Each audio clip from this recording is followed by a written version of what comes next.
Welcome back to the Exorcist, Bestiary.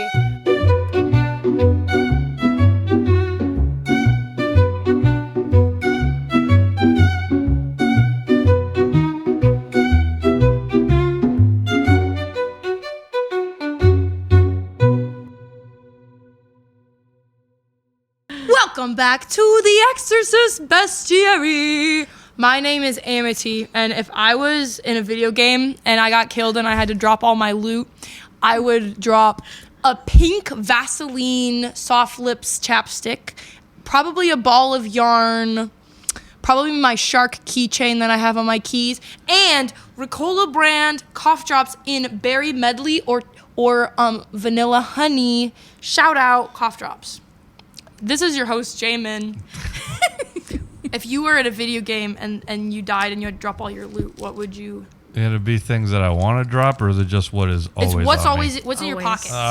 But don't be like my keys, my wallet, like a fun one. What's he got in his pockets? I have keys. No, I said I have specifically my car keys different from my keys. I said don't do boring ones. And I said then cough drops and chapstick and my yarn. wallet.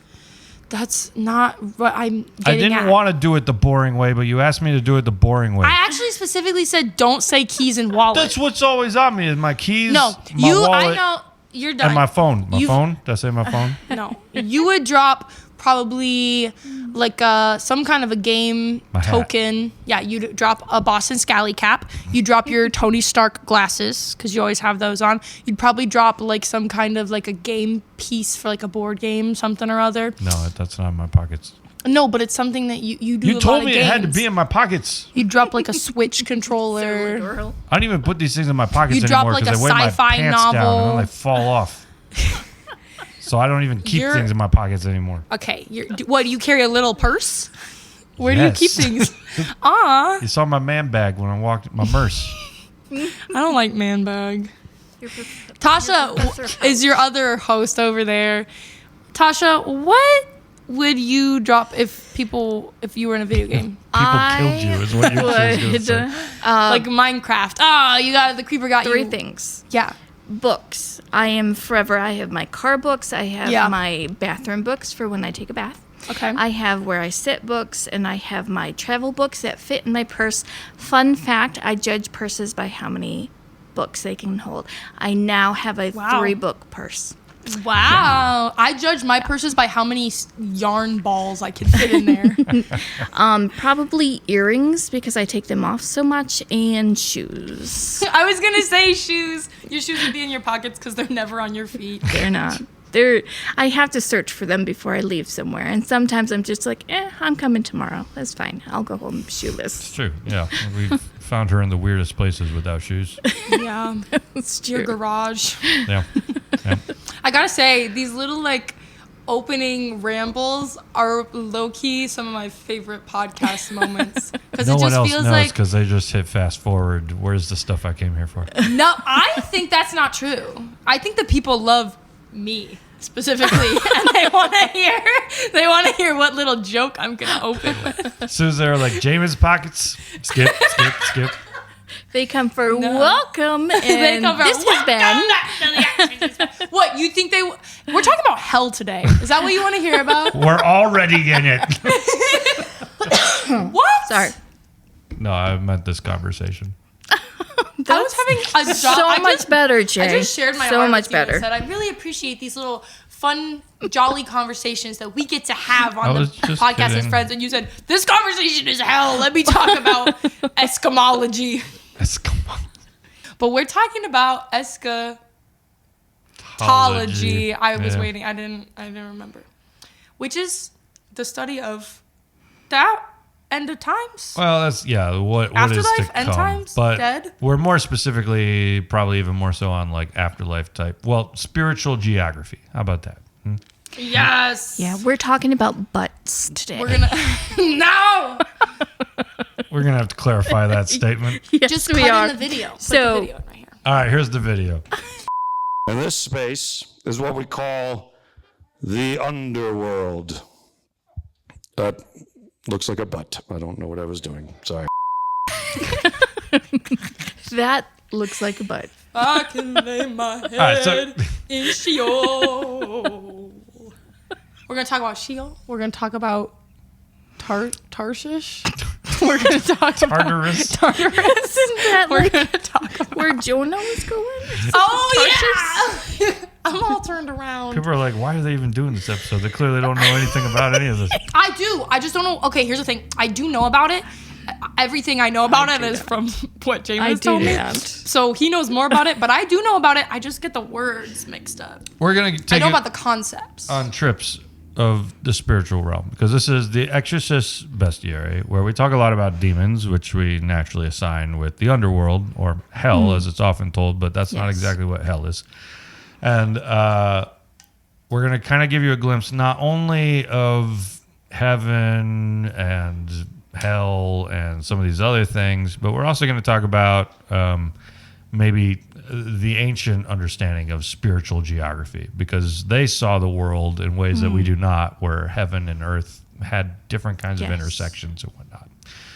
So, with all that being said, this is kind of just for your benefit of understanding spiritual conversations better in the Bible. As to if this will help you cast out a demon necessarily, I don't know. But knowing your surroundings is perhaps helpful to these kinds of general conversations. It doesn't hurt to have more biblical understanding. Yes. Even if it doesn't pertain precisely, exactly, specifically every single time to spiritual deliverance. You're building your repertoire of biblical knowledge, understanding the Bible better is always going to be beneficial to you. Yep. So I know that we said that we're talking about hell, but why don't we start at the top when one of the disciples said that he was caught up into the third heaven? Start there. Well, being caught up into the third heaven, Paul says, I know a guy. And he's talking about himself. He's doing that classic thing. He's like, I have this, I'm asking for a friend. That's what he starts with. And then by the end, he's like, clear, like, I mean me, obviously. But I don't know who was writing that down for him. Maybe the scribe was just like, Paul, come on, man. But Paul says that he had a supernatural experience in which he was caught up into the third heaven, in the body, out of the body. He's not really sure. What does third heaven mean? Well, so that's the first question. This is why I'm meeting Tasha where she's at. Because ancient people had different perspectives as to how many heavens there were. So, like, seventh heaven, when I see those happy faces. Okay. Seventh Heaven was a TV show, but they're just playing with the idea that there's 7 heavens. Other Jewish people seem to think that there were more or less. So, like, there's no real consensus on to how many heavens there are. But if you think of God's throne as being the top heaven, the place where everything else, like, that's as high as you can get, then you can think of Paul being like, I made my way up in that direction, and here's how high I got. Okay. My we don't commentary know, yeah. said that the ancient people used to think like the air around us was the first heaven, the stars and whatnot were the second heaven, and then where God lived, which they assumed was above that, was the third heaven. Okay. That was just I think my... there's probably a lot of different understandings based Yeah. on, like, the different cultures that were at play and, like, religious systems that were at play. Yeah. So the most I think that we can do with those kinds of statements is, like, Paul got somewhere substantial, either in a dream or a meditation time or something. He doesn't know if he was in the body or out of the body. It was just so surreal for him that he knows he was somewhere. John in Revelation would be another example of someone who's like, again, is it in the body? Is it out of the body? He's somehow gotten a peek behind the curtain. He's up in heaven. So there are some people that, like, show us these weird glimpses, but there's no, like, real biblical laid out perspective as to how it was. So even what Paul's saying is within his own time frame of what people thought the third heaven was. But if you were to just kind of generally get into that, God is at the top of all the heavens. He's the supreme heaven. That's his throne and where he's at. And then, according to the way that Paul's talking, you could see different kind of shades of heaven that would get less and less intense as you would come down. Now, the stars up in heaven are the heavenly hosts. They're the sons of God. They're In ancient times, they were actual beings, not burning balls of gas billions of miles away. Plasma. Yeah, as Pumbaa would say. For ancients, stars were actually angels. They were God's heavenly host. We come down to earth, and this is the realm that humans are appointed to. So we moved from heaven to earth, but the earth is varied in its form for an ancient person. So we think of the earth as a sphere, right? I believe the earth is flat. Don't do this to me. That has made a fierce comeback. I'm joking. It has I made was a praying for you fierce so hard. comeback. I'm joking. I teach science classes at my work, obviously. I know the earth is not flat. It has made a fierce comeback, especially among Christians and spiritual type people. Really? Oh Yes. dear. So Just if you're offended a watching bunch of this, people. I I'm apologize, sorry. but the earth is a sphere. But ancient people Firmament. are thinking of things very differently. So they're thinking, I Of the live... firmament. Well, okay, so for Genesis, the whole world is just an ocean. It's chaos. There's monsters in there. God comes in and pulls order out of the chaos called land, and then he puts animals in both, into the ocean, into the sky, into the land. So the birds kind of live up in heaven. They get pretty close because they can fly up there. Humans live on the land, and then there's stuff kind of below us in the waters of chaos as well. Yeah. I may be derailing us, but No, you're good. Pangea, is that... I understand that people think that it was one continent and then it all split apart. So when God created the world, is it saying it was all water and then Pangea came up before it split? Or are we getting into too much theory? That's us as moderns trying to think trying to put our view onto what ancients are thinking. Yeah. Ancients aren't thinking about Pangea in any way. So they don't even know that America exists throughout the whole Bible. Oh, right? I keep on thinking of this as like a history lesson, but this is a them lesson. This Yeah, is what this is- they thought. This is yep. not... Okay. So as far I as got they you. know, there's no such thing as America, and Paul thinks Rome is the end of the earth, which is why he's trying so hard to get there. Okay. Because he needs to reach the ends of the earth with the message of the gospel, which is Rome. Okay. So they're not trying to solve where land came from that they don't even know exists. They're trying to put themselves in their cosmos. And the way that they're thinking of it is that they live on the land, which is just flat, because when you get to the end of land, what do you reach? In any direction? Water. Water. So you are ultimately, like, in their mind, I'm on a flat piece of land. And every direction I go eventually hits water, and there's not for sure anything else out there. If I just get on the water, then eventually I fall off the side. So, but this piece of land that's been raised up, that's for me to be protected. Now, they also thought that God kind of split the water in half. And he raised up half of it to bring up into the sky and left the other half on the ground. Now, the sky water... It was frozen. Is Is like that a- right? Well, that's, again, scientists trying to put on kind of some Okay. old thinking as to how ancient people might have seen it. But it's just like it's a crystal dome that holds up this ocean in the sky. Okay. And So- there's 4 pillars, and all the angels live in the ocean in the sky. Where is that part in? The 4 pillars? Yeah. The 4 corners of the earth. Oh, yeah, okay. So, yeah, I don't know if... So 4 corners of the earth holding that up, but also mountains in general are talked of as though they're pillars. So And so again, we're not saying that this is what it is. We're saying this is what they. this is what were ancient thinking. people thought. Okay. And what I think. So again, this is not the way that we think. This is ancient people didn't need science. That's not what their focus was. They had a very spiritual perspective of how life ticked. And so spirituality is all throughout it. So they live in a flat world, and then you have a snow globe ceiling made of crystal, but there's also an ocean above that crystal ceiling that could cave in on us if God opened up the windows and it came in through. This is why the flood for them, like the whole earth was flooded in their mind because the earth is flat and the snow globe filled up. Right. But they don't know that the rest of the world exists. So they're only paying attention to the fact that they just see water around them in every direction. Right.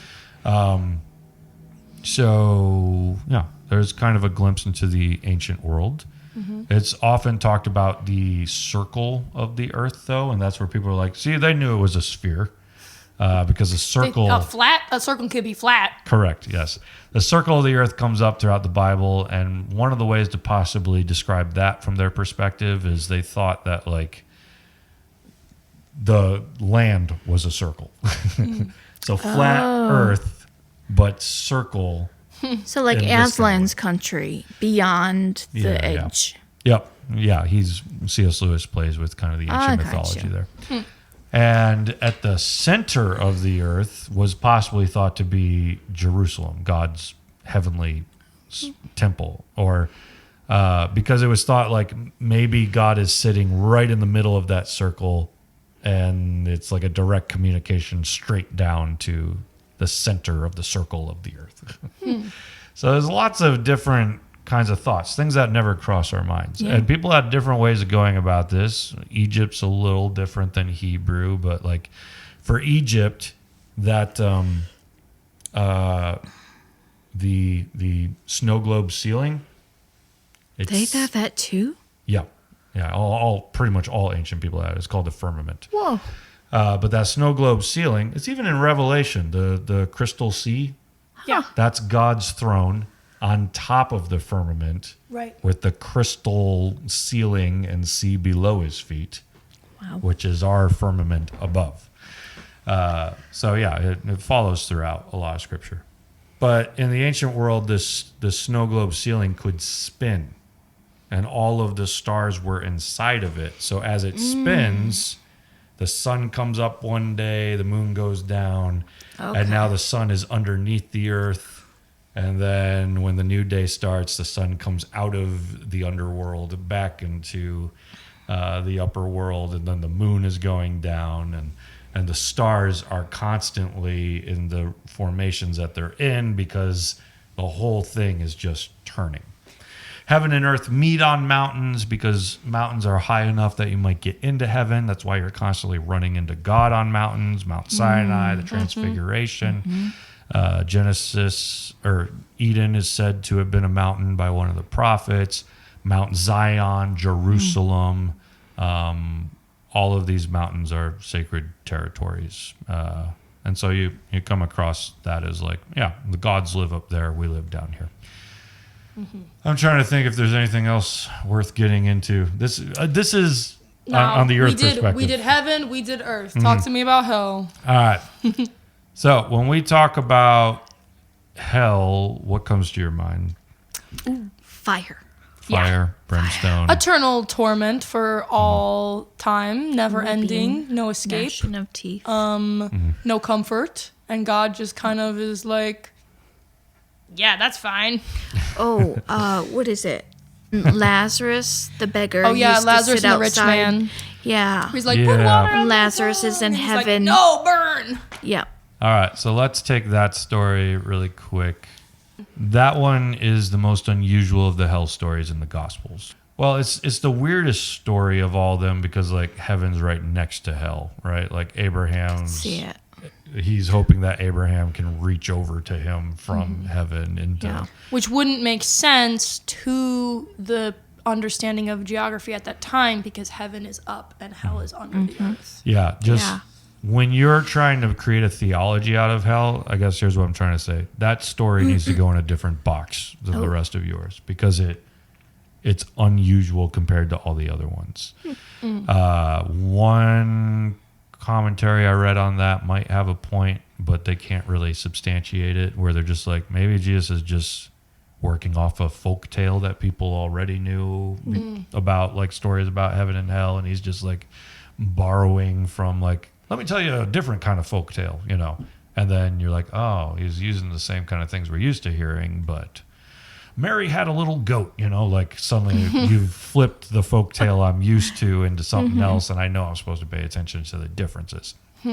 So whatever the case is, that story is odd because if we take that one, then there is a place in the underworld known as Abraham's bosom, and that's where some people are.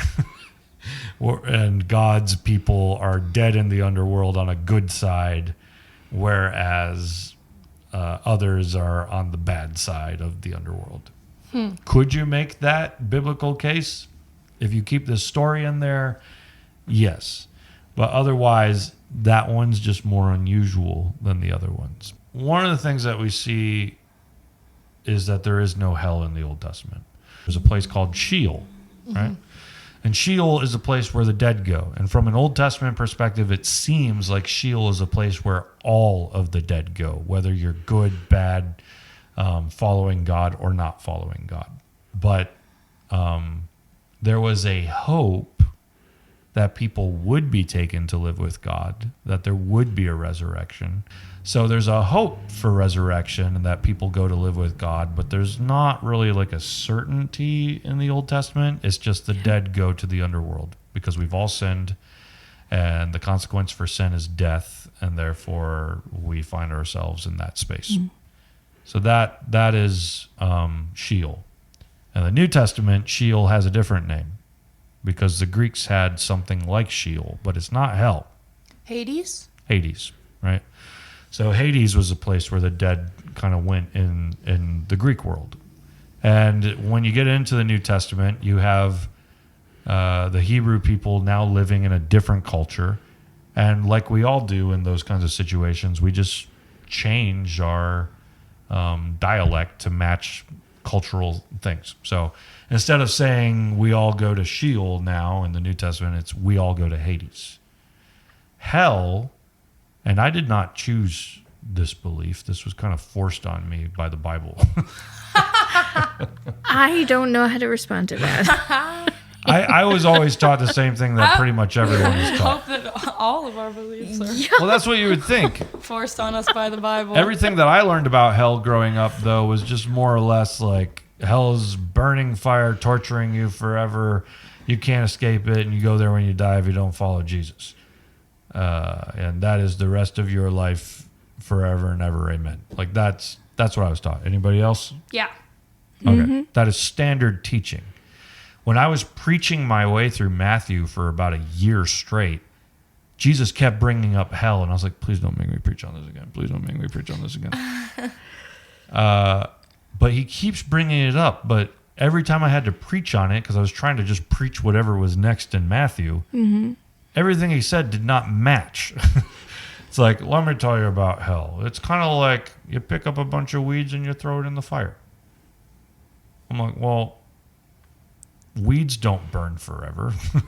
And like in this parable, the whole idea is like, I don't need like these weeds, so I'm throwing them so that they can be done away with. And then they burn up and then I put the fire out. You know, like that's... So I'm like, that feels weird. Whereas angels are kind of sifting and collecting all of the good crops and things like that. And I just keep reading. And every time I come across hell, it does not seem to be something that burns forever and tortures people forever. By all means, it is a place that Jesus constantly warned people about. It is not good. It is not somewhere people want to go. And it is torturous in some kind of way. But its whole point over and over again, as I kept reading the Bible, seemed to be to extinguish something, to do away with something. And I started to realize, because I was also starting to dig into Revelation a lot at the time from a Bible scholar perspective rather than all the crazy perspectives you always come across. And hell shows up in Revelation as a thing that, like, Hades is emptied into. So now you're like, wait a minute. So in Revelation, like when Judgment Day comes, God brings every single human to be judged. That includes people in heaven. That includes people on earth. That includes him emptying out Hades. Like he picks up the underworld and empties out everybody there to be judged too. And then as judgment is made, you either go on to eternal life where your body becomes immortal and heaven and earth merge into one unit and your body becomes heaven and earthly at the same time to live in that new world. Or You're thrown into this fire that its whole point seems to be to do away with whatever goes into it. Hell seems to be a fire that extinguishes. So Hades, heaven and Hades / Sheol are now. Hell and resurrection are later. That would be the way when I look at like the eschatology of where we're headed. That seems to be the way that the Bible scripts it out for me. And we didn't even hit on all the spiritual realm. There's also Tartarus, which is a place where the angels that created the Nephilim are locked up in the underworld in a prison where the Titans were of Greece, and that's in the Bible. So I thought that was Doctor Who. No, that's TARDIS. TARDIS. Oh, okay. Sorry. Tartarus. Not to be confused with TARDIS. Or Tarshish. Tarshish. Or Tartar. Or tartar sauce. Yeah.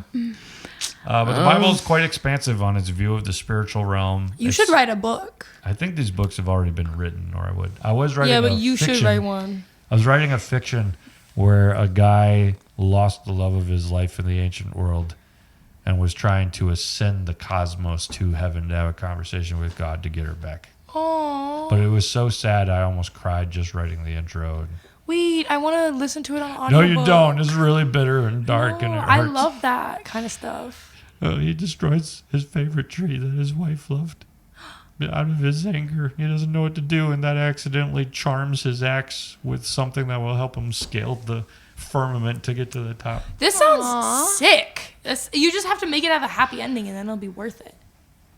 I know the ending, and it's not unhappy, but it's not. Don't spoil it, 'cause I'm going to make you finish. If you write this book, I'll draw you a cover for it. All right, well, we'll see. Anyway, this has been another edition of the Exorcist Bestiary. Thank you once again to the Fossore Chapter House and its steward, Dave McDonald, for allowing us to utilize this incredible space to film our podcast while it is far too cold to do so in Jamin's basement. Garage, not basement. If you want to know more about the Chapter House, what's the website? Fossores. Fossores.com?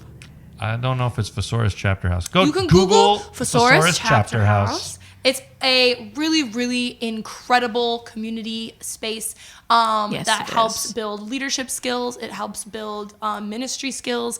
It is an incredible place for pastors or any really kind of leadership person to come together, and we do retreats here. There's events here. It's really awesome space. Does a lot of awesome things. If you want to learn more about it, do that. Likewise, we said a lot of crazy stuff today that if you haven't heard it, you are still like, I got to rewind. Just ask your questions in the comments, and we'll do our best to answer what we can for you. My mind's still reeling. There's so many, Mine's not. I've talked about this with Jamin many times. Yeah. So with that, I already did the wrap up, and then you kept talking. The wrap up was just start all over. Let's go back. Welcome back to the Exorcist Bestiary. My name's Amity. I'm one of your hosts. We love you, besties. Bye-bye. Bye.